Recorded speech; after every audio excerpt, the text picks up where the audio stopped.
দিনভর গ্রাহক ভোগান্তির পর ধর্মঘট প্রত্যাহার করেছেন এলপিজি সিলিন্ডার ব্যবসায়ীরা। বিইআরসির সাথে বৈঠকের পর এই ঘোষণা দেন তারা। এদিন আমদানি বাড়াতে এনবিআরকে ৫% ভ্যাট কমানোর প্রস্তাব করে জ্বালানি ও খনিজ সম্পদ মন্ত্রণালয়। নতুন এবং ফিরে আসা গ্রাহকদের জন্য নগদে চলছে ক্যাশব্যাক সহ প্রতিদিন হাজারো উপহার জেতার সুযোগ। হবে আশা আর ফেরা, সারপ্রাইজ সেরা।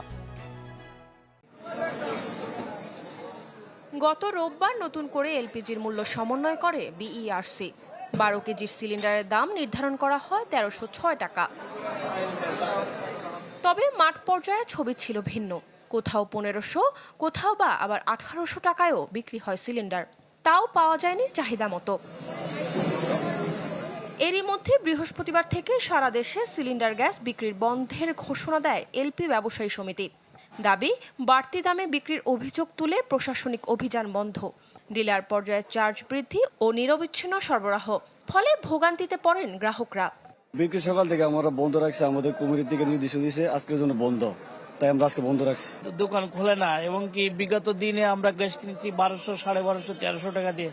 এখন 2000 টাকা দিলেও গ্যাস মিলে না। গ্যাসের প্রকৃত অবস্থানটা কি আপনারা একটু আমাদের বলেন। গ্যাস যদি নাই থাকে আমরা গ্যাসের দোকানে আসবো না, গ্যাস কিনবো না, আমরা অন্য অপশনে যাব। এমন ঘটনায় নড়েচড়ে বসে বিইআরসি। বৃহস্পতিবার বৈঠকে বসেন আন্দোলনকারীদের সাথে। সংস্থার চেয়ারম্যান জানান কয়েকটি দাবি যৌক্তিক, যা পূরণে নেওয়া হচ্ছে প্রয়োজনীয় পদক্ষেপ। জানান উদ্যোগ রয়েছে বাড়তি এলপি গ্যাস আমদানিরও।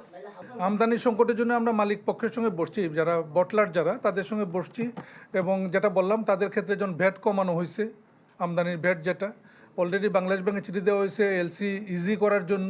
আমদানির ঊর্ধ্বসীমা যেটা আছে, জানুয়ারি মাসে ঊর্ধ্বসীমা সমস্যা না, তবুও আমরা বলছি ঊর্ধ্বসীমাটা শিথিল করার জন্য বলছি, এবং তাদেরকে অনুরোধ করছি তারা এই যেটা বলে বিকল্প উৎস থেকে দ্রুত যাতে আমদানি করতে পারে। আন্দোলনরতরা জানান 1300 টাকায় কিনতে হচ্ছে অপারেটরদের কাছ থেকে, যাতে সম্ভব নয় বিইআরসি নির্ধারিত দরে খুচরা পর্যায়ে বিক্রি। দাবি পূরণের আশ্বাসে প্রত্যাহার করা হয় ধর্মঘট। দ্রুত আমাদের যে কমিশনটা স্ট্রাকচারটা এটা একটু পূর্ণ বিবেচনা করবে স্যারে, তাহলে আমরা ইনশাল্লাহ আগামীকাল থেকে আমরা এটা প্রত্যাহার করবো আমাদের যে কর্মসূচিটা।